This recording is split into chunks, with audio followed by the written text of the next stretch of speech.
జన్మమునందు పూర్తిగా పాపిని, అందుకే ఈ బాధ పొందుచునున్నాను అని ఇట్లు మనసులో అనుకోననే వద్దు. అది నిజమే అయినా అది కూడా పోగొట్టు రక్షకుడున్నాడు.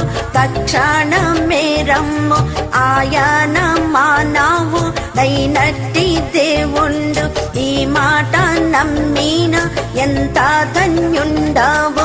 మనసులో ముద్రించు కొని శాంతి పొందుము. మనసులో ముద్రించు కొని శాంతి పొందుము.